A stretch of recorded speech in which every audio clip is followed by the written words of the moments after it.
السلام علیکم۔ بہت دن کے بعد آپ کے سامنے ایک ویڈیو میں شیئر کر رہا ہوں، اور آج جو میرے سامنے کتاب ہے اس کا کچھ ریویو میں پیش کروں گا۔ اس کتاب کا نام ہے سیپینس۔ سیپینس ایک ایسی کتاب ہے جو انسان کی مزاج، اس کی ترقی، اس کی تغیر و تبدل، اس کی ذہنی صلاحیت، اس کی ارتقاء کے بارے میں بیان کیا گیا ہے کہ انسان نے کب سوچنا شروع کیا، کب وہ اس قابل ہوا کہ وہ اللہ کو سوچے۔ پھر اس نے نباتات کو سوچنا شروع کیا، جانوروں کو سوچنا شروع کیا، اس سے فائدہ اٹھانا شروع کیا، وغیرہ وغیرہ۔ لیکن میرے حصے میں جو چیپٹر آیا ہے وہ ہے چیپٹر نمبر 14 اور چیپٹر نمبر 20، جو اس کا ریویو میں آپ کو پیش کر رہا ہوں۔ اور ابھی جو ہے میں جلدی سے آپ کے سامنے 14واں چیپٹر آپ کے سامنے پیش کروں گا، جس میں انسان کی ترقی کے متعلق ہے اور ذہنی ارتقاء کے متعلق، انسان کی جہالت سے متعلق ہے، اس نے ترقی کس طرح کی ہے، اس کو جاننا کیا کیا ضروری ہے، اس کے متعلق ذرا سنیے گا۔ میں نے اپنی ٹوٹی پوٹی اردو میں اس کو کوشش کی ہے کہ میں بیان کر سکوں۔ جہالت کی دریافت۔ پہلے تخمینہ لگاتے ہوئے مصنف انسانی آبادی کی بیان کرتے ہیں کہ انسانی آبادی نے شکل اختیار کی بود و باش کی وجہ سے کی۔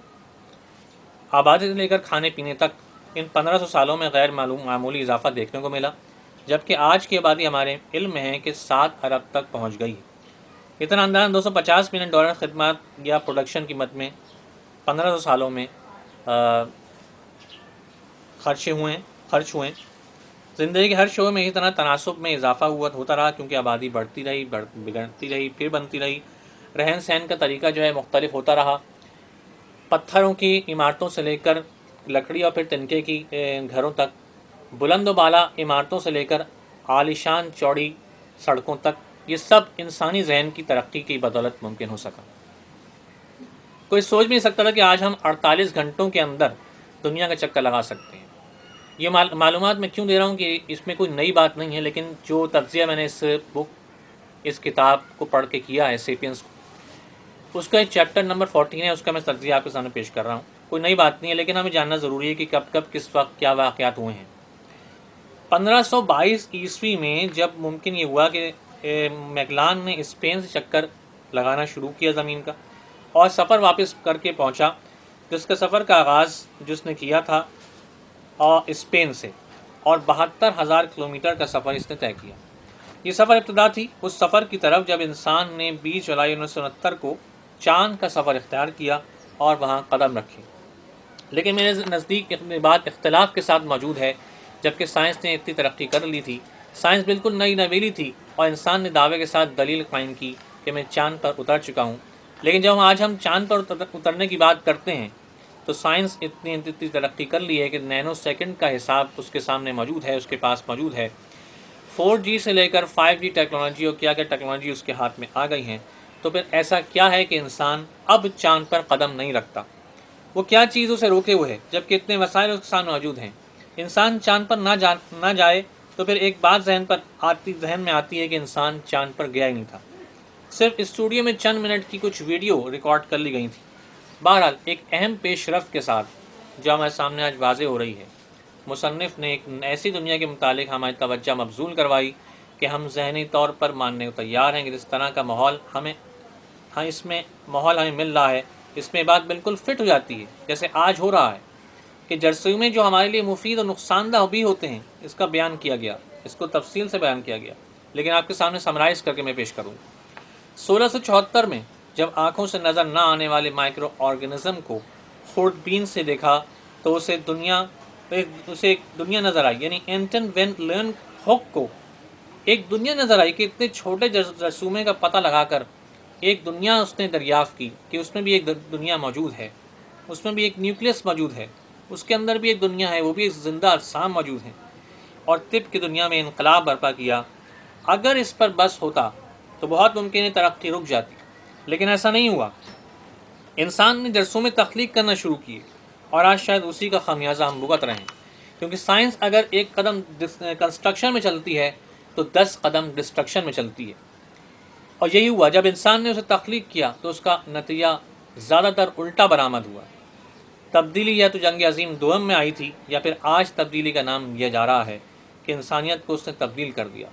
ہر چیز الٹ ہو گئی، ہر چیز تھم سی گئی، اور انسانی جو دور انسان کے قریب آیا جو اس سے پہلے دور تھا۔ سائنس نے ہمیں تجربات کی، سائنس نے بات کی، اس کے لیے سرمایہ کی ضرورت رہی، لیکن چیز آگے چل کر طاقت کا توازن ثابت ہوگی، شاید یہ معلوم نہیں تھا۔ یعنی دنیا کی طاقتیں سائنس کو اپنی بالادستی کے لیے استعمال کریں گی۔ انسان نے ادراک کے ساتھ اپنی معاشرتی قوت کو جلا بخشی، لیکن سائنس نے ترقی کو نئے اصول کے ساتھ بیان کیا تھا۔ معلومات بعض لوگوں کے لیے کتنی اہم ہے، اس کا اندازہ مشاہدے سے ہوتا ہے۔ اگر ایک شخص کو معلومات اکٹھی کرنے کا شوق ہے تو وہ اکٹھی کر لے گا، اس کے لیے کوئی مشکل نہیں، جتنا اس شخص کے لیے جو انٹرسٹ نہیں رکھتا یا دلچسپی نہیں رکھتا۔ یہ اہم جملہ کہ معلومات طاقت ہے 1620 میں فرانسس بیکن نے یہ جملہ پیش کیا۔ کون سی چیز اہم ہے اور کون سی بیکار ہے، یہ علم بھی رکھنا ضروری ہے۔ صدیوں سے اس پر کام ہوتا رہا یا نہیں ہوا، تاریخی مطالعہ اپنے اندر ایک الگ دنیا لیے ہوئے ہے۔ معلومات کے اصول کے لیے انسان نے سفر اختیار کیا تو تاریخ کے سبب پر جنگ و جدال کی معلومات سے لے کر طبیعیات، حیاتیات، معاشیات کے اصول کی معلومات کے ساتھ ریاضیات کے نہ ختم ہونے والے سلسلے اس کے سامنے رہے۔ کتنا اہم تھا کہ کوئی قوم اپنے اندر معلومات کو پروان چڑھائے، ایک نسل سے دوسری نسل تک ویسے ہی منتقل کرے جیسے کہ منتقل کرنے کا حق ہے۔ اگر کہیں فوجی حکمرانوں نے معلومات اکٹھی کی تو اس کی وجہ جنگ ٹھہری، کسی ڈاکٹر نے معلومات اکٹھی کی اس کی وجہ طب کے شعبے میں انقلابی تبدیلی تھی، یعنی معلومات علمی میدان میں ایک قدم آگے ڈاکٹر کے لیے بڑھی اور 10 قدم فوجی کے لیے بڑھی۔ لیکن میں اس بات سے متفق نہیں ہوں، کیونکہ فوجی حکمران آتے رہے اور تاریخ کا حصہ بنتے رہے، لیکن طب کے شعبے نے اپنا سفر علمی بنیاد پر جاری رکھا۔ لیکن جب یہ شعبے اپنے علمی مقام سے بلند ہوئے، یعنی سائنس اور ٹیکنالوجی نے اپنے اندر ضم کرنا شروع کیا، تو سائنسی انقلاب کا راستہ مستحکم ہوتا گیا۔ اپنے سے بڑے کی طرف دیکھنا، اس کو زندگی میں ترقی کا رہنما یا آئیڈل بنا کر رکھنا انسان کی فطرت میں ہمیشہ سے رہا۔ یعنی کسی سنگ دل کو دیکھے گا تو وہ سنگ دل بن جائے گا، اور کسی رحم دل کو دیکھے گا تو رحم دل بن جائے گا۔ یعنی اپنے مزاج کے موافق انسان نے اپنے آئیڈیل بنائے۔ سائنس کی جب ہم بات کرتے ہیں تو سائنسی انقلاب بہت سی تہذیبوں، بہت سی ثقافتوں کے لیے ایسا خواب کی طرح تھا جس کی تعبیر نہیں ہے۔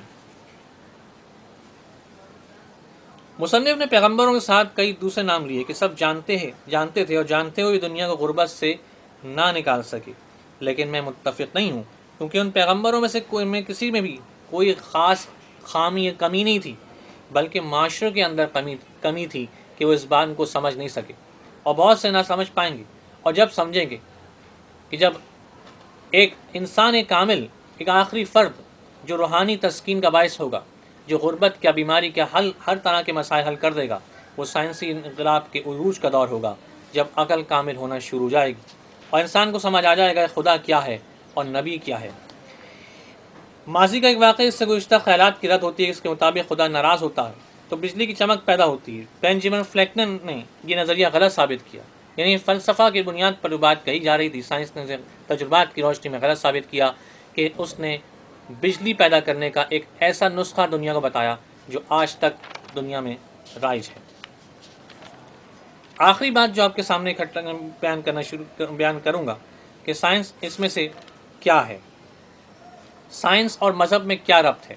مذہب ہمارے لیے روحانی تقویت کی فراہمی کے بعد، معاشیات ہماری معیشت کو درست کرنے کے لیے، سماجی اقدار ہمارے ایک دوسرے سے منسلک رہنے کے لیے ہو سکتے ہیں، لیکن سائنس اس میں سے کچھ بھی نہیں ہے۔ سائنس اس میں سے صرف کیلکولیٹر کی طرح ایک فگر ضرور بتائے گی کہ اس بیماری پر قابو کس طرح پایا جا سکتا ہے، لیکن وہ مذہبی رجحانات کو سیٹ نہیں کر سکتی۔ ہم کو زیادہ ڈیٹا اکٹھا کرنا ہوگا، یعنی ہم مذہب، معاشیات، سیاسیات کو سائنس کے ساتھ اکٹھا کریں، جو پہلی ترجیح ہے۔ تو پہلے یعنی مذہب جو ہماری روحانی تسکین ہمیں دیتا ہے، ہم اس کے اثرات کو سائنس کے ساتھ منسلک کریں کہ آیا سکون حاصل کرنے کی بنا پر نفسیات پہ کیا اثر پڑا، اور کتنے عرصے تک اس سکون یا تسکین کے اثرات انسانی زندگی پہ رہے۔ یعنی اگر کوئی شوگر کا پیشنٹ یا بلڈ پریشر کا پیشنٹ ہمارے سامنے آتا ہے تو ہم دوا کے ساتھ اس کو کچھ دعائیں بھی دیتے ہیں، اور روحانی تسکین کا باعث بنتی ہیں، جس سے اس کی طبیعت سنبھلتی ہے، اور بلڈ پریشر یا شوگر ہائی ہوتا ہے تو اس میں نمایاں فرق یا کمی واقع ہوتی ہے۔ تو مذہب سائنس کی اور سائنس مذہب کی معاون و مددگار ہے، کہ قرآن نے اس میں آواز دی کہ ہم نے دن اور رات تخلیق کیے، تو جب چاہنا تم دن لے آنا اور جب چاہنا تم رات لے آنا۔ اسی بنیاد پر جب سائنس نے تجربات کی روشنی میں اس قرآن کی آیت کو پیش نظر رکھا تو گھڑی بنا ڈالی۔ انسان نے وقت کے ساتھ مقابلہ کیا تو اس نے گھڑی بنا لی، گھڑی ایجاد کر لی۔ آخر میں صرف اتنا کہوں گا کہ سائنسی انقلاب کسی طرح نقصان کا باعث نہیں ہے اگر ان کو زندگی کے تمام شعبہ جات سے منسلک کر کے چلایا جائے۔ اس اپنے پن کے ساتھ کہ اپنا ضرور خیال رکھیے گا جہاں رہیے گا، اور میری ویڈیوز کو دیکھتے رہیے گا۔ میں ذیشان عابدی CP پروڈکشن کے ساتھ ہمیشہ آپ کے سامنے حاضر ہوتا رہوں گا۔ جب تک کے لیے اللہ حافظ۔